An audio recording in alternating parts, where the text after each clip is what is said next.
hoy.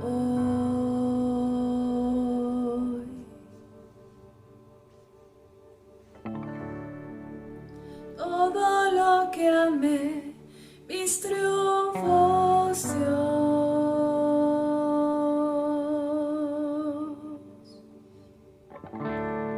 He probado y sé de tu gran amor. Me satisfaces, me satisfaces, Espíritu, ven, abre los cielos hoy, venimos en adoración, solo tu amor me satisface.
Iglesia, un abrazo muy especial. El Señor les continúe bendiciendo. Hoy tenemos la conclusión de la predicación que hicimos el día domingo en la iglesia. Y para eso quiero invitarle lógicamente que vaya a Hechos capítulo 12. Tenga la amabilidad y lo busca. Y trataremos de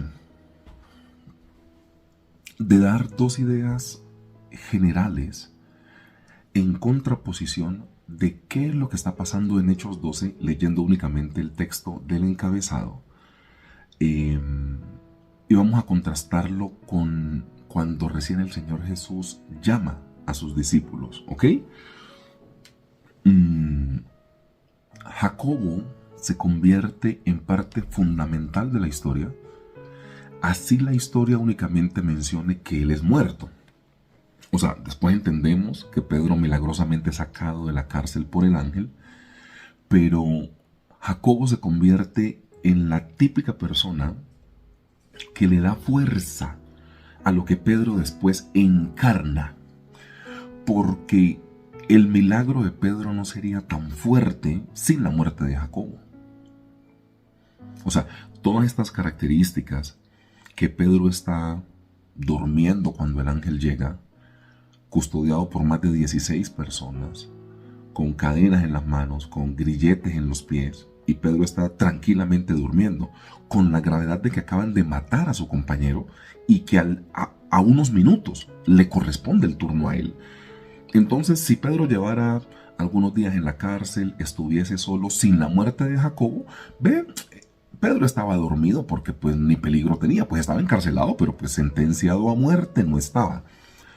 Pero como Jacob ya es muerto el día anterior y apenas amanezca Pedro va a ser asesinado, la muerte de Jacob sí le da una contundencia al milagro de Pedro. Vamos a leer el encabezado y yo quiero trabajar quizá un solo concepto y una idea general, porque creo que predicaciones como estas, iglesia, necesitan concientizarnos de saber la iglesia para dónde va, qué viene para la iglesia y qué estamos dispuestos a dar o hacer como iglesia, ¿ok? Hechos capítulo 12, tenga la amabilidad y me acompaña, orando por cada uno de ustedes. Hoy martes eran como cerca de las 2:30, 2:40 de la mañana y empecé a orar por la iglesia. Es muy real. No únicamente por las necesidades de nosotros como iglesia, como el templo, en la necesidad que estamos, sino por la necesidad de las familias de la iglesia. Entonces seguimos orando por cada una de sus necesidades. Créanme que lo hacemos con todo el amor y con toda la fuerza que podamos hacerlo. Hechos 12. La palabra del Señor dice: en aquel mismo tiempo el rey Herodes echó mano a algunos de la iglesia para maltratarles, y mató a espada a Jacobo, hermano de Juan, y viendo que esto había agradado a los judíos, procedió a prender también a Pedro. Eran entonces los días de los panes sin levadura. Habiéndole tomado preso, le puso en la cárcel, entregándole a 4 grupos de 4 soldados cada uno, para que le custodiasen, y se proponía sacarle al pueblo después de la Pascua. Así que Pedro estaba custodiado en la cárcel, pero la iglesia hacía sin cesar oración a Dios por él. Un versículo en contraposición.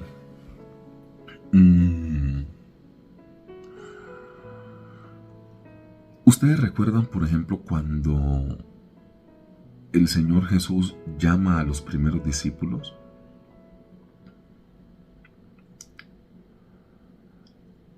El asunto no estaba tan feo. Y la primera palabra que vamos a trabajar es la palabra disposición. Porque el asunto del llamado del Señor Jesús a los discípulos tiene que ver con una disposición, y la disposición es lo que hace que no te quejes. Si hay algo negativo en nosotros como hijos de Dios, es la queja. de eso estoy absolutamente seguro. Y la queja viene por no estar dispuestos. El Señor Jesús, cuando inicialmente los llama, Él les dice: venid en pos de mí y os haré pescadores de hombres. La información es esa, ¿ok? Ya por el camino, el Señor Jesús les dice: bueno, muchachos, la verdad ustedes en el mundo van a tener aflicción, pero pues confíen en mí porque yo he vencido. Un poco más adelante les dice: he aquí yo os envío como ovejas en medio de lobos.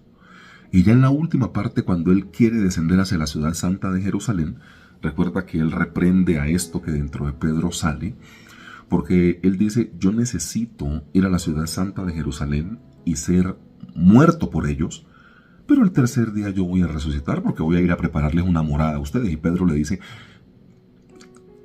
que esto no te acontezca, Señor. Es cuando Él le dice: apártate de mí, Satanás. Ustedes se dan cuenta que los discípulos nunca se quejaron de lo que les tocó vivir. El llamado que Dios nos hace, iglesia, no tiene que ver con tu favoritismo, con tu sueño realizado. El Señor Jesús a nadie obliga a que le siga. O sea, y si bien a nadie Él obliga a que le siga, las personas después de que intentan seguir al Señor Jesús, pues soportan las consecuencias del llamado. La queja viene cuando no estamos dispuestos a hacer lo que tenemos que hacer por Él. Y el Señor Jesús fue muy claro, sino que nosotros algunas veces no somos tan claros para poderlo leer. Nosotros tenemos un concepto en la mente, y es que la iglesia tiene que ser perseguida. Entonces, iglesia, venga, yo lo voy a decir con un total respeto. Pero ustedes se dan cuenta que cuando sale un congresista o una congresista o alguien de alto gobierno a decir, no sé, que las iglesias deberían pagar impuestos, pues ahí salen todos los versículos de persecución de la Biblia. Y sí, eso es persecución, pero, o sea, ustedes me van a comparar ese tipo de persecución con esto. Aquí estamos hablando, por ejemplo, que el presidente del país, una cosa así, para que usted me entienda, quien gobernaba en esa época, cogía a los cristianos y les cortaba la cabeza. Y aun cuando le cortaron la cabeza a Jacob, Pedro no se enojó. Pero acá sale una persona a decir: la iglesia tiene que pagar impuestos. Y nosotros pensamos que esa es la máxima persecución que la iglesia tiene que atravesar. Nos están atacando, creo yo, con una ideología de género. Pienso yo que sí. Pero pensamos que esa es la máxima persecución. Eso no podemos negarlo porque a nuestros hijos les están intentando adoctrinar en las aulas de clase, haciéndole ver cosas que no son normales como normales. Pero nosotros pensamos que esa es la máxima persecución. O sea, yo no quiero, yo no quiero minimizar el ataque que la iglesia sí está experimentando. No, de hecho estoy siendo consciente de que la iglesia está experimentando un ataque. O sea, yo no tengo problema con decir que la iglesia es perseguida. Yo honestamente creo que sí. Pero no es una persecución como la que ellos tenían que vivir en la Biblia, y ellos nunca se quejaron. A ellos literalmente los perseguían tanto así que se dispersaron un día de Jerusalén. O sea, teniendo ellos ahí como su aposento, como su casa, empiezan a perseguirlos. De pronto a unos discípulos que eran un poco más reconocidos, que eran como los 12, pues hablando del reemplazo de Judas Iscariote, que ya muere y llega a reemplazarle el apóstol Matías. Ellos pueden quedarse como en Jerusalén quizá porque estaban un poco más ranqueados ante la gente, pero el resto de la gente tuvo que salir corriendo de Jerusalén, dejando sus casas, dejando sus terrenos, porque literalmente los estaban buscando para matarles. Y en esa persecución Dios les cuidó. Entonces, la primera palabra que yo voy a trabajar, o la primera idea es la idea de la palabra disposición, porque algunas veces nosotros nos quejamos mucho de lo que nos toca vivir, y eso es porque no tenemos un corazón dispuesto. Y yo te digo una cosa con toda franqueza: al final de la historia el Señor Jesús a nadie llamó con mentiras. Y al final de la historia el Señor Jesús, así tengamos persecución, siempre nos saca adelante. Hace 2 días cuando revisábamos este texto, yo decía cómo Pedro tuvo la capacidad de estar dormido sabiendo que han asesinado a una persona. Y no es porque Pedro no tuviese dolor por Jacobo. Pues, hombre, Pedro y Jacobo eran amigos, según el relato de cuando los llaman, porque eran compañías pesqueras y lo hacían como juntos. O sea, estos por ahí desde niños que se conocían. O sea, al parecer los hijos de Zebedeo con Pedro eran niños que habían heredado con un negocio o habían trabajado en los negocios de su padre cuando el Señor Jesús los llama. O sea, de que ellos se conocen de niños, quizás sí. Y Pedro no se está quejando por la muerte que le tocó a Jacobo. Pedro está durmiendo porque el Señor lo puede salvar. Eso significa tener un corazón dispuesto. Yo creo que la queja se va a ir un poco de nosotros cuando nosotros aprendamos a tener un corazón dispuesto. El tema nuestro es que nuestra disposición es muchas veces a conveniencia. El tema nuestro es que nuestra disposición es cuando las cosas están saliendo muy bien. Y si algo toca aprenderle a los discípulos es la disposición que ellos tenían. Algunos de ellos no fueron perfectos, hombre, y tuvieron sus cosas por ahí en el camino. Pero uno no ve a los discípulos literalmente quejándose de cosas que les tocaba vivir. De las caminatas que tenían que hacer con el Señor Jesús, porque a él se le antojaba ir a la parte de, no sé, del norte, donde la mujer sirofenicia, a Tiro y a Sidón, estando abajo en Galilea, y empiezan a caminar, y usted nunca ve que ellos dicen que ese camino es muy largo, que esa subida, que el camino es rocoso, y hoy nosotros sí no, como que no tenemos mucha disposición para todo lo que del Señor toque hacer. Pues tanto así que nosotros de manera literal, iglesia, voy a decirlo muy directamente, tenemos un templo que queda un poco lejos de la parte céntrica de la ciudad y muchas veces estamos pensando que la distancia hacia el templo es muy larga, no en la bendición que significa poder tener un templo, hablando literalmente de la iglesia de Tunja. Si usted ve el video y no pertenece a la iglesia de Tunja, entonces usted, entiéndame el ejemplo, pero los que están acá saben exactamente de qué estoy hablando. O sea, hay gente que dice, uy, pero la iglesia quedó un poco lejos. Y por eso se citan algunas actividades que no son muchas, porque yo soy consciente que apenas estamos empezando, pero se citan actividades, algunas personas no van porque la iglesia queda lejos. Y yo creo que uno tiene que tener disposición y ser antes agradecido de lo que el Señor Jesús le dé a vivir a uno. Entonces, la palabra disposición es la que puede de alguna u otra manera quitar la queja que nosotros tengamos en el corazón. Uno tiene que estar dispuesto.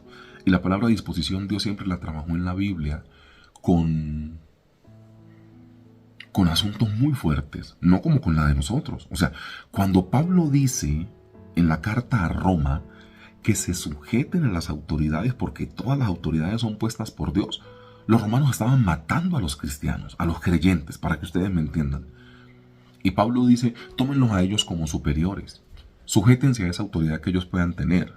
Entonces, el contexto no es diferente a un contexto de sufrimiento y los discípulos no se quejaban.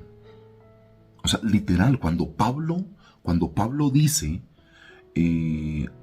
respeten a las autoridades porque todo lo que ustedes tienen de autoridad es puesto por Dios, Pablo está hablando en un contexto en el cual a la iglesia la están matando y la están persiguiendo. Y ustedes no ven a esa gente quejándose. Hombre, la queja va a salir de la vida el día que nosotros tengamos disposición. Es lo único que yo les puedo decir. Tengamos la disposición, y cuando uno ve en contraposición, cuando el Señor Jesús los llama, venga y los haré pescadores de hombres, pues ellos no sabían todo este panorama. Después se lo fue aclarando, pero al final de la historia, ellos tienen disposición de poder dar su vida por la causa de Jesús. Porque eso es lo que nosotros oralmente o de boca decimos, que somos capaces de dar la vida por la causa de Cristo. Pero cuando esto se pone en la realidad, hay cosas que no están tocando ni tu vida y la queja viene. O sea que tenemos el discurso de que podemos dar la vida por el Señor, pero pues no es un discurso tan real. Esto tiene que llevarte a capacitar. Y lo segundo que yo quiero trabajar es la esperanza. La primera palabra es disposición, la segunda palabra es esperanza. Y yo te quiero preguntar, ¿en qué tienes tu esperanza? Y yo voy a leer algo que tengo acá. Cuando en el versículo 11 dice que Pedro vuelve en sí en esta historia, dice, volviendo en sí. O sea, pasada la conturbación, esta sorpresa que tiene Pedro,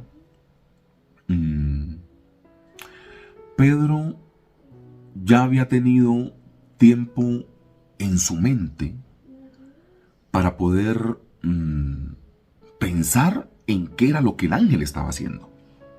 ¿Ok?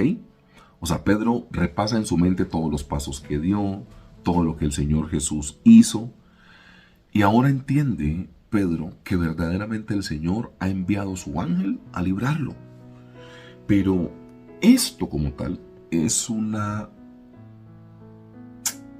de las razones que da claridad a que Pedro no esperaba otra cosa que sellar su testimonio en la tierra con su propia sangre en esta ocasión. Porque la esperanza que nosotros tenemos algunas veces como que condicionara al Señor. Nosotros somos muy felices si Él cumple nuestros caprichos. O quitemos la palabra caprichos. Nosotros somos no, porque Dios no cumple caprichos. Nosotros somos muy felices si Él cumple nuestras oraciones o peticiones. Dejémoslo de esa manera. Pero Pedro no le está pidiendo nada al Señor. De hecho, Pedro está viviendo lo que Dios le dio a vivir.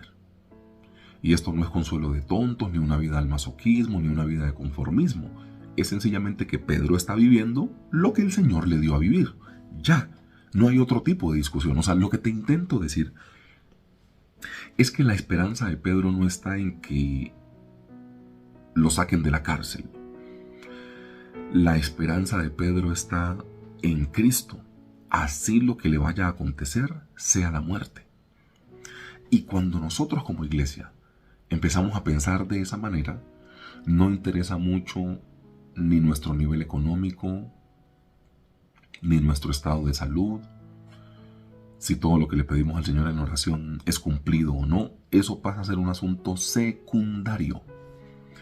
En ese momento se convierte en lo más importante la verdadera esperanza. Y la verdadera esperanza es servirle a la causa de Cristo. O sea, cuando uno tiene una disposición como la que tenía Pedro, y aquí aquí digo lo que dije el domingo también, cómo es tan fácil hablar de las equivocaciones de Pedro, pero cómo es tan difícil reconocer que Pedro tenía totalmente la confianza y la esperanza en su Señor.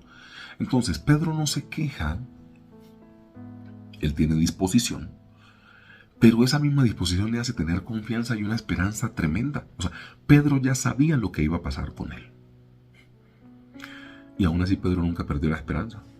Por eso se acostó a dormir. O sea, Pedro dijo, lo que te intento decir es que Pedro dijo, así me toque sellar hoy el final de mis días con mi sangre, pues yo lo hago. Porque mi esperanza está en Cristo, no en salir de la cárcel. Tu esperanza tiene que estar en Cristo, no en poder pagar la deuda rápido. Tu esperanza tiene que estar en Cristo y que se venga lo que se venga. O sea, el Señor Jesús, cuando enseña la doctrina para nosotros, Él no nos enseña a únicamente cuando las cosas que tú le pides al Señor sean positivas, siéntete esperanzado. No, él no dice eso. Pedro tenía esperanza aún estando al borde de la muerte. O sea, a Pedro no se le fue la esperanza, aun cuando sabía que en pocos minutos lo iban a asesinar. O sea, a Pedro lo iban a matar. Y Pedro seguía teniendo esperanza. Por eso cuando el ángel llega lo encuentra durmiendo. Y por eso todo el capítulo, tan siquiera toda la historia parece ser un poco loca. Porque recuerda que estamos viendo que el ángel, entendemos que hay un significado para nosotros que es una restitución completa. Por eso ponte tu túnica, ponte tus zapatos, tocándole se fueron los grilletes. O sea, hay como una inversión de tiempo, porque la restitución se hace completa. Eso lo entendemos que es lo que significa, pero lo que te intento decir es que no hay ningún afán. Ni Pedro está afanado por salir. De hecho, pensaba que estaba viendo una visión. Y el ángel tampoco está afanado en que él salga rápido allá de la cárcel, sino en sacarlo completo y como él entró vestido y con su calzado. Porque la restitución se hace completa. Pero el punto acá es que nadie está afanado. Porque la esperanza siempre va en contra de los afanes. Nosotros podemos creer algo, confiar en una idea, pero cuando tenemos esperanza se nos nota. Una cosa es que usted espere, que usted confíe, que usted crea. Y otra cosa es que estas cosas terminen teniendo esperanza. Y la esperanza es como Pedro. Me pueden matar mañana si quieren, pero mi esperanza está en Jesús. ¿Te das cuenta que hay una diferencia? Por ejemplo, en cuando Juan Bautista está en la cárcel, que incluso le manda a preguntar al Señor Jesús si es el Mesías. ¿Te das cuenta que los afanes no resuelven nada? Son situaciones quizás similares. Herodes manda a meter preso, el otro Herodes, este era Antipas, creo, el hijo de Herodes el Grande, manda a tomar a Juan preso, y el Señor Jesús pues no lo visita, y a Juan le cortan la cabeza. Pero antes de cortarle la cabeza, Juan le manda a preguntar al Señor Jesús con estos afanes de la vida: dile si Él es el Cristo, porque Él vino a dar libertad a los presos y yo estoy aquí todavía metido. El afán, pidiéndole a Dios cosas de afán. No, te cortan la cabeza. Pero cuando no hay afán, y sí hay esperanza, como la tuvo Pedro, pero no Juan Bautista, tú terminas saliendo de la cárcel. O sea, al final terminarás saliendo de la situación. ¿Por qué? Porque los afanes no resuelven nada. La esperanza en Cristo sí, porque la esperanza en Cristo está por encima de un resultado positivo para tu vida. O sea, la esperanza en Cristo no es si tu oración es suplida. La esperanza en Cristo es: Dios puede ser que no supla tu oración, pero la voluntad del Señor sí se hizo en tu vida. Y Pedro, claro que tenía en su cabeza que iba a ser una marca de sangre, un sello de sangre con la que él iba a sellar ese momento de su testimonio en la vida, acá en la tierra. Pero bueno, al final, como él estaba esperanzado, termina saliendo de la cárcel. Juan Bautista, en contraposición de Pedro, demuestran que los afanes no hacen que Dios actúe, pero la esperanza sí hace que Dios actúe. ¿Quieres ser una iglesia afanada o una iglesia esperanzada? Señor, yo te doy gracias por tu iglesia, por tus hijos y por tus hijas. Yo te doy gracias, Padre Celestial, porque hoy tú nos has recalcado que nosotros debemos tener disposición. Y que el estar dispuestos a lo que tú nos llames es lo que va a sacar la queja de nuestra vida. Cuando una persona se queja mucho, es una persona que no está dispuesta, Señor, comprobado hoy por tu palabra, y nosotros no queremos estar en ese rango. Ayúdanos, Padre Celestial, a disponernos a tu obra. No hay amor más grande que este, que uno ponga la vida por sus amigos. Ayúdanos a entender que tú nos has llamado en disposición a poder tener todo, absolutamente todo, Padre Celestial. El relato bíblico metido y encarnado en nosotros, así sea un relato bíblico áspero y tosco para nuestra vida. Y ayúdanos a entender que la esperanza no tiene que ver con suplir una necesidad propia nuestra, sino que la esperanza tiene que ver con que el reino de los cielos se siga extendiendo y que tu voluntad permee la tierra. Así que se haga en el cielo, que eso mismo se haga en la tierra. Y eso es lo que nos llena de esperanza, Señor. No tiene que ver con que Pedro saliera de la cárcel. Tiene que ver con que tú estabas con Pedro, así él no saliera de la cárcel. Y esta bendita esperanza no podrá quitarlo. Por eso la palabra dice que ni lo alto, ni lo bajo, ni principados, ni potestades, ni lo llano, ni lo profundo podrá separarnos del amor de Dios que es en Cristo Jesús. Ni la muerte, ni la vida. Nosotros no te seguimos porque tú nos des vida en abundancia. Nosotros te seguimos porque tú eres nuestro centro. no porque sencillamente cumplas con lo que nosotros estamos esperando o pensando. Nosotros sencillamente te seguimos, Padre Celestial, porque así tú dispongas algo que no teníamos en nuestra mente para nuestra vida. Tú sabes por qué lo haces y tu voluntad siempre va a estar por encima de absolutamente todo. En el nombre glorioso de nuestro Señor Jesucristo, yo clamo a ti de todo corazón, porque tú lo eres todo, nuestro Jehová de los ejércitos. Bendice nuestra vida. Nosotros, Padre Celestial, te agradecemos por todo el milagro que tú has hecho en nosotros hasta este punto.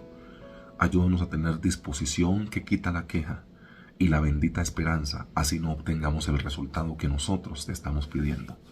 En tu santo y único nombre. Amén y amén. Iglesia, un abrazo fraterno. El Señor les continúe bendiciendo. Cristo les ama. Fuerte abrazo.